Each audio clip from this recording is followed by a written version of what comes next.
Hi all, it's Emily Rand with ESPN Esports. I'm joined by the one and only Crimsix after a pretty dominant 3-0 victory over the Florida Mutineers. One thing that I've talked to multiple of your teammates about, especially Clay, is that you guys are not playing at like the highest percentage of what you'd want to. So in terms of this morning's match, where do you feel like you're at? You know, you really only understand how many mistakes you made on a map, like when you watch it back later that night or something like that. But, I'm sure we made, probably 10 to 15 mistakes per map. And I think that, or in the Florida series, because it was pretty close at the end of the day. But we were getting outslayed, so maybe we're playing perfect. I don't know. But yeah, I mean, Clay was bringing it up last night. Like, we lost to FaZe. We made like 10 big mistakes, and he was saying like, if we fix 5 of them, like we're beating that team, we're blowing them out of the water pretty much, and that just goes with anyone. But FaZe and Huntsman are like the 2 veteran teams almost that are going to capitalize off those mistakes. So you just can't afford to make crucial mistakes at like critical moments of the game.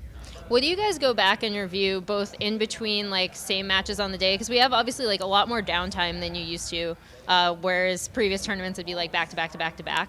What do you do during that time, and how do you approach your next match, especially when you don't necessarily know who you'll be facing? Just warming up, like especially if you don't really know who you're going to play. Just warming up, constantly playing. The other thing is to pretty much like the night before, you might want to watch like the whole entire day before, or as much as you can.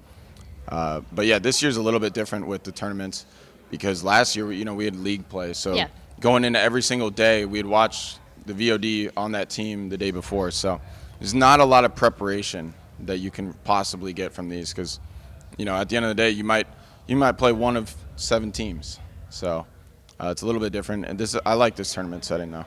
Oh, nice. Yeah. How does it compare to previous tournament settings for you? Well, to win the tournament, you can win.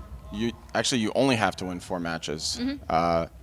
So that's a little bit different considering, previous years our pool play was 4 matches.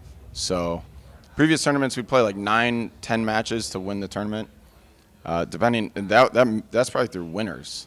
Yeah. So through losers, you could play 15, 16 matches. So it's a little bit different going from 4 matches won to 16 or something like that. So it's a lot. It feels a lot shorter, and I actually really like it. And then lastly, the narrative around your team has kind of been, whether fair or not, like, oh, just wait until Illy and Shotzi kind of step up. So how do you feel like the 2 of them have performed at this event, and how much do you think they've improved since Minnesota?